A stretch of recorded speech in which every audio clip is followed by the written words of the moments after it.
에봇에는 12지파의 이름이 있습니다, 여러분.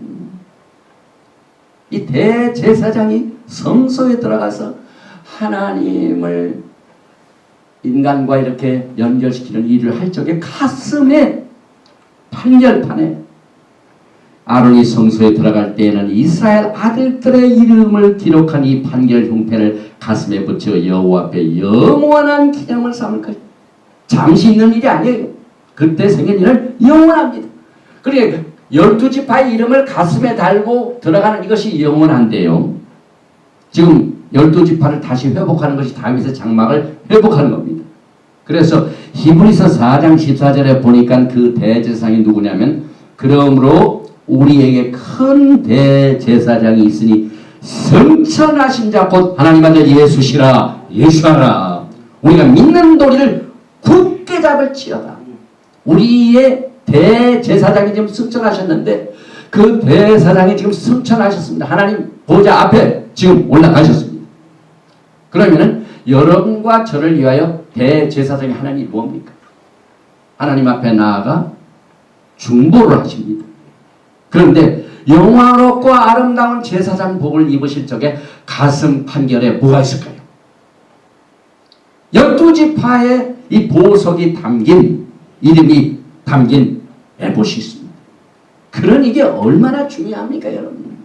하나님 앞에 12지파의 이름을 가지고 하나님 앞에 씁니다. 그래서 이제 하는 말의 중요한 것은 이러한 대제사장이 우리에게 있는 것이라 그가 하늘에서 위엄의 보좌 우편에 하셨다. 하늘의 보좌 우편에서 지금 에봇을 입으신 대제사장이 12지파의 이름을 가지고 있는 에봇을 가슴에 안았다는 것은 하나님의 마음속에 있는 마음입니다. 그래서 우리가 요한복음 10장 11장에도 예수님께서 한 우리뿐만 아니라 다른 우리가 있는데 이 우리를 하나로 묶어서 또 가야바 대제사장도 그가 죽임을 당하여 한 이유는 그 민족뿐만 아니라 여기 있지 않은 흩어져 있는 민족들을 다시 회복하기 위하여 그가 죽임을 당한다. 그 죽임을 당한 만큼 하나님의 마음속에는 12지파의 이름이 가슴에 새기는 것으로 우리가 이것을 깨닫도록 하나님께서 이렇게 만들어 보셨습니다.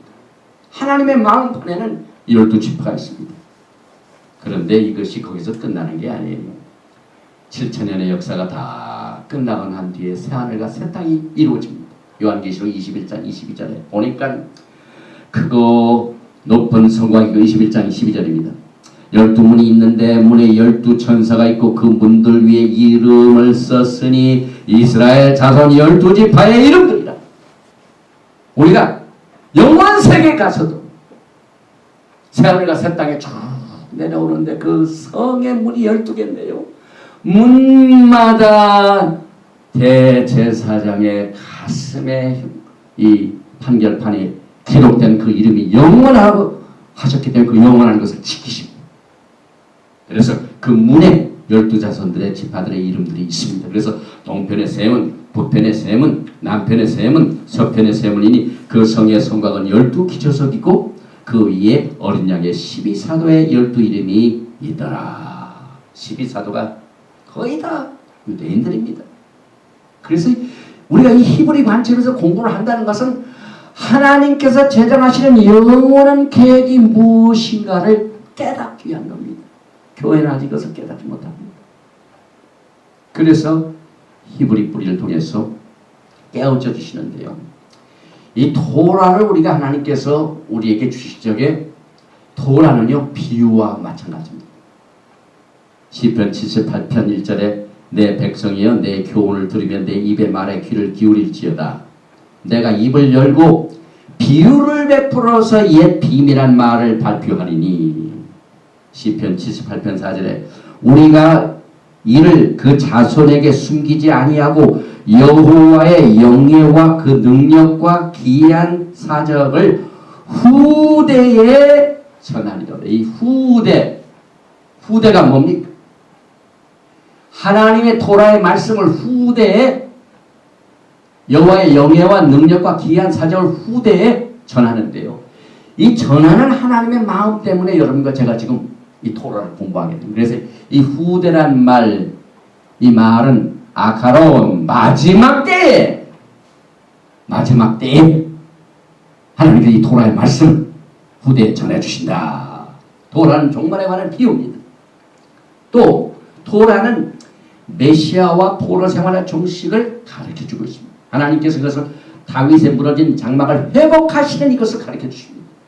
12지파의 그 중요성이 얼마나 컸던지 대제사장 가슴판, 우리 예수님 대제사장도 하늘 승천하신 그 하늘에 올라가셔도 그 마음 있고, 그 다음에 새하늘과 새 땅 새 예루살렘의 12문도 12지파의 이름들이 있을 만큼 이 중요한 것을 우리는 아직 잘 깨닫지 못하고 있습니다. 그래서 누가복음 24장 36절에 이 말을 할 때 예수께서 친히 가운데 서서 가라사대 너에게 평강이 있을지어다 하시니, 또 이르시되 누가복음 24장 44절에 내가 너희와 함께 있을 때 너에게 말한 바 곧 모세의 율법과 선지자의 글과 시편의 나를 가리켜 기록된 모든 것이 이루어져야 하리라는 말이 이것이라 하시고, 또 요한복음 5장 39절에 너희가 성경에서 영생을 얻는 줄 생각하고 성경을 상고하거니와 이 성경이 내게 대하여 증거하는 것이로다.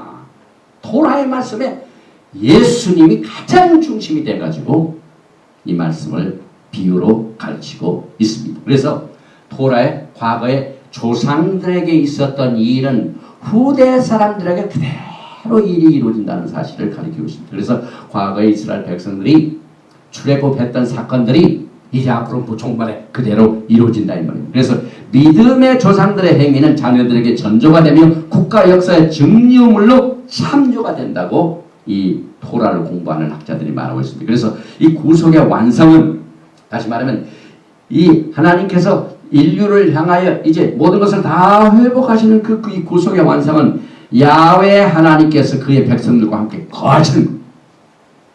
하나님께서 백성과 같이 거하시죠. 그래서 흩어져 있는 자를 먼저 모으셔야 됩니다. 포로된 자를 다시 불러 모아야만 됩니다.